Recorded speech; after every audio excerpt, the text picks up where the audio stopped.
અધિકારી વિરુદ્ધ ફરિયાદ કરનારા લોકોને હવે કોઈ પ્રકારની મુશ્કેલી નહીં પડે.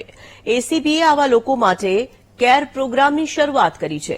Carrying of applicant and responding effectively કાર્યક્રમ અંતર્ગત એન્ટી કરપ્શન બ્યુરોના અધિકારીઓ છેલ્લા 7 વર્ષમાં નોંધાયેલા ગુનાના ફરિયાદીઓ સાથે મુલાકાત કરશે, જેમાં આ લોકોને કોઈ પ્રકારની હેરાનગતિ થાય છે કે નહીં તે અંગે માહિતી મેળવશે.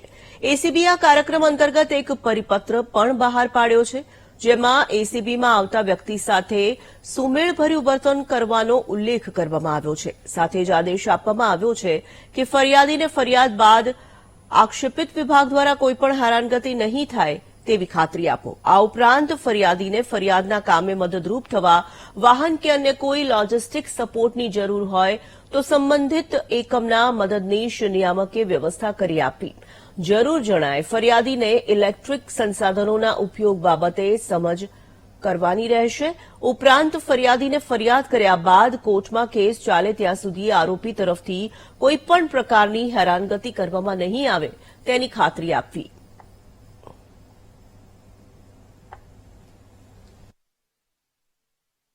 કેર પ્રોગ્રામ અમે આજે લોન્ચ કર્યો છે. કેરના મતલબ છે caring for applicant and responding effectively. એટલે એના માટે તમામ પ્રકારની સુવિધાઓ અને તમામ પ્રકારની કોઓપરેશન અને સહાયતાઓ અમે એસીબી નાગરિકને કરશું. આજે અમે આ રિપબ્લિક ડેના સંદર્ભમાં અને આ શુભ અવસર ઉપર આજે અમારા એસીબીના તમામ કર્મચારીઓ અને તમામ અધિકારીઓ એક નાગરિક જે ફરિયાદ કરી છે એને ઘરે જઈને મળ્યા છે. અને મેં પણ એક જે કલેક્ટર ઓફિસ નજીકમાં એક ફરિયાદી રહે છે મુકેશભાઈ ચૌહાણ, એમને ઘરે ગયા હતા. એ એએમસી મેં ફરિયાદ કરાવી હતી, એની એફઆઈઆર દાખલ થઈ ગઈ, ચાર્જશીટ થઈ ગઈ છે. તો એને મળ્યા, એને કોઈ કનડગત થાય છે કે નહીં, અને એને કોઈ પ્રોબ્લેમ છે કે નહીં, અને એના કોઈ સુઝાવ અને સૂચન છે કે નહીં, એ પણ એને પૂછ્યા હતા.